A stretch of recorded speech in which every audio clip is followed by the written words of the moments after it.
In Singapore's dynamic urban landscape, the success of a business park hinges on more than just office space. This discussion delves into the story of the development of the Changi Business Park and explores how this development moved beyond conventional real estate, employing groundbreaking strategies that integrated work, life, and play elements to create a vibrant ecosystem. We'll take a close look at the innovative approaches that turn the CBP into a magnet for multicultural corporations and a thriving community, setting a new benchmark for industrial park developments in the region that followed in the last 30 years.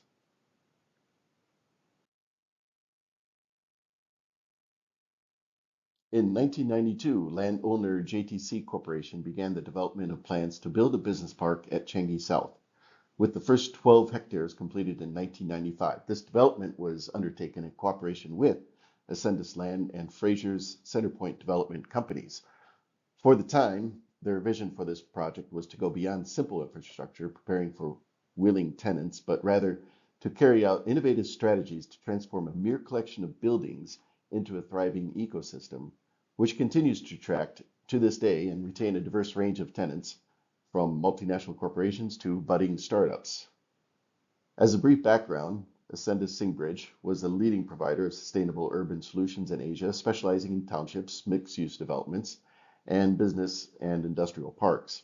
It was formed by the merger of Ascendus and Singbridge, and in 2019, Capital Land acquired Ascendus Singbridge for 11 billion Singapore dollars, creating a real estate entity with assets under management of 123 billion Singapore dollars.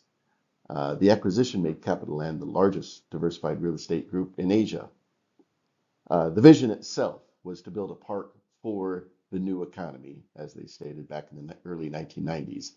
When Changi Visits Park was first conceptualized, the vision was clear: to create a dedicated hub for high technology, knowledge intensive, and research and development activities, along with regional headquarters and back office operations.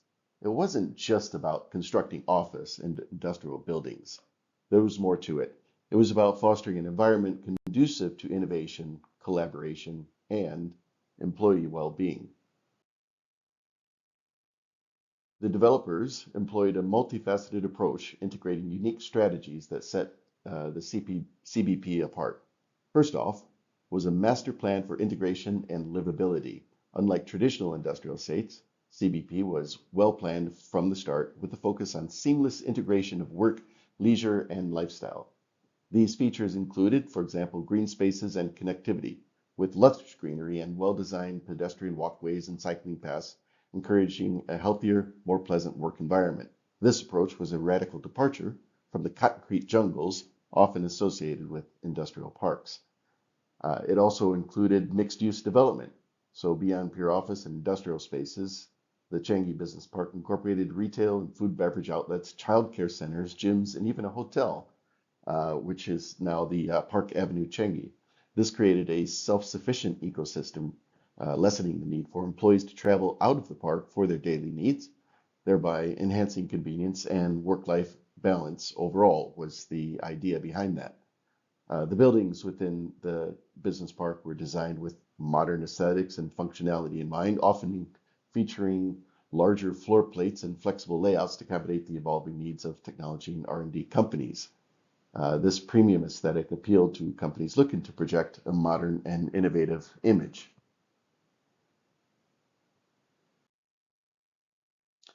A second key innovation strategy was with their approach to targeted tenant acquisition combined with their value proposition. So instead of a generic leasing approach, Ascendus Singbridge focused on key areas such as sector specialization, where they actively courted companies in specific growth sectors, such as information communications, data centers, software development, financial services, back office operations, and pharmaceutical R&D. Now, this created a concentration of not only companies with a synergistic effect or relationships, but also a way to attract talent and fostering a collaborative environment between different companies, bringing different talents to the table. There was also an understanding that large corporations often have unique requirements in their business park and real estate requirements. And so Ascendus St. Bridge offered build-to-suit solutions, tailoring facilities to the exact specifications of key tenants. So this flexibility was a major draw for multinational corporations seeking highly customized and built-to-suit spaces.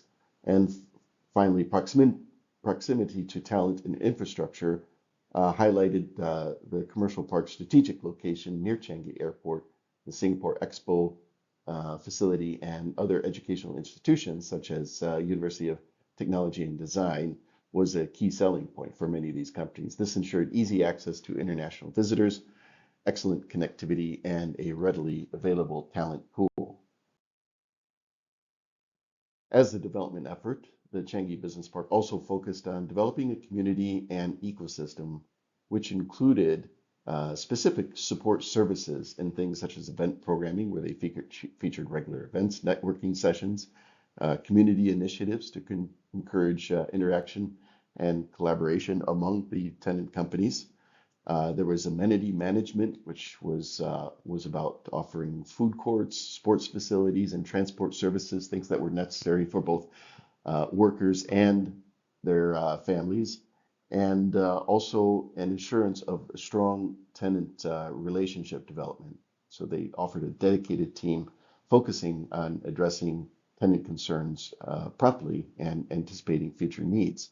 So this created an enduring legacy that was well recognized by the tenants and community at large.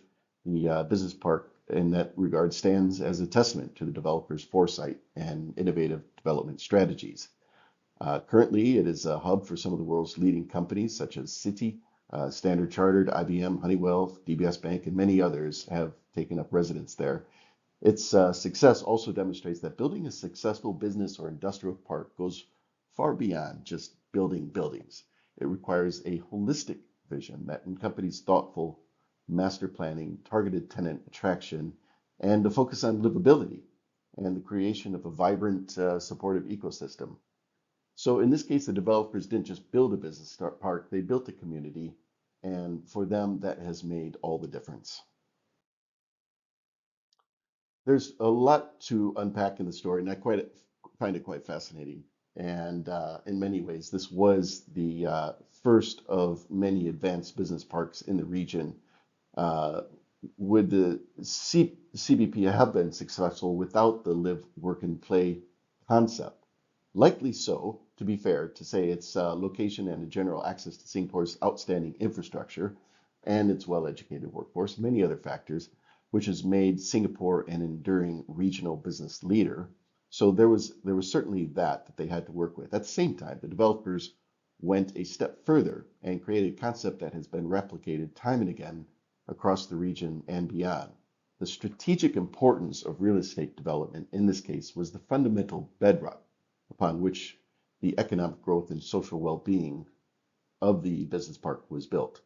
The development started with essentially physical infrastructure and business-friendly ecosystem that Singapore already offers, enabling businesses to operate, industries to thrive, and communities to be formed.